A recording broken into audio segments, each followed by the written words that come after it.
ನಮ್ಮ ನ್ಯೂಸ್ಗೆ ಸ್ವಾಗತ. KSRTC ಮುಷ್ಕರ ಬಿಸಿ, ಚಿಂತಾಮಣಿಯಲ್ಲಿ ಪ್ರಯಾಣಿಕರ ಪರದಾಟ. ರಾಜ್ಯ ರಸ್ತೆ ಸಾರಿಗೆ ಸಂಸ್ಥೆ ನೌಕರರ 6ನೇ ವೇತನ ಆಯೋಗದ ಶಿಫಾರಸನ್ನು ಜಾರಿ ಮಾಡಲು ಸರ್ಕಾರ ಒಪ್ಪದ ಹಿನ್ನೆಲೆಯಲ್ಲಿ ರಾಜ್ಯ ಸಾರಿಗೆ ಸಂಸ್ಥೆಯ ನೌಕರರು ನಾಳೆಯಿಂದ ಅನಿರ್ದಿಷ್ಟಾವಧಿ ಮುಷ್ಕರ ನಡೆಸುವುದು ಬಹುತೇಕ ನಿಶ್ಚಿತವಾಗಿದ್ದು, ಮುಷ್ಕರದ ಬಿಸಿ ಚಿಂತಾಮಣಿ ನಗರದಲ್ಲಿ ಇಂದು ಮಧ್ಯಾಹ್ನ 3 ಗಂಟೆಯಿಂದಲೇ ತಟ್ಟಿದೆ. ಸಾರಿಗೆ ಸಂಸ್ಥೆಯ ನೌಕರರ 6ನೇ ವೇತನ ಆಯೋಗದ ಬೇಡಿಕೆ ಈಡೇರದಿದ್ದರೆ ನಾಳೆಯಿಂದ ಅನಿರ್ದಿಷ್ಟಾವಧಿ ಮುಷ್ಕರ ನಡೆಸುವುದು ನಿಶ್ಚಿತ.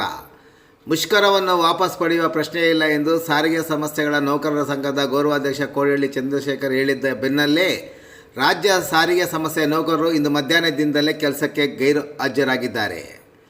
ನಿರ್ವಾಹಕರು ಮತ್ತು ಚಾಲಕರು ಕೆಲಸಕ್ಕೆ ಗೈರು ಹಾಜರಾದ ಹಿನ್ನೆಲೆಯಲ್ಲಿ ಓಡಾಟಕ್ಕೆ ಬಸ್ಗಳನ್ನು ನೆಚ್ಚಿಕೊಂಡಿರುವ ಸಾರ್ವಜನಿಕರಿಗೆ ಮುಷ್ಕರದ ಬಿಸಿ ಸಂಪೂರ್ಣವಾಗಿ ತಟ್ಟಿದ್ದು, ಮಧ್ಯಾಹ್ನದ ವೇಳೆಗೆ ಮುಷ್ಕರದ ಬಿಸಿ ಸ್ವಲ್ಪ ತಟ್ಟಿದರೆ ಸಂಜೆಯ ನಂತರ ಬಹುತೇಕ ಸಾರಿಗೆ ಬಸ್ಗಳನ್ನು ಸಂಚಾರದಲ್ಲಿ ವ್ಯತ್ಯಯವಾಗಿ ಪ್ರಯಾಣಿಕರು ತೀವ್ರವಾಗಿ ಪರದಾಡುವಂತಾಯಿತು.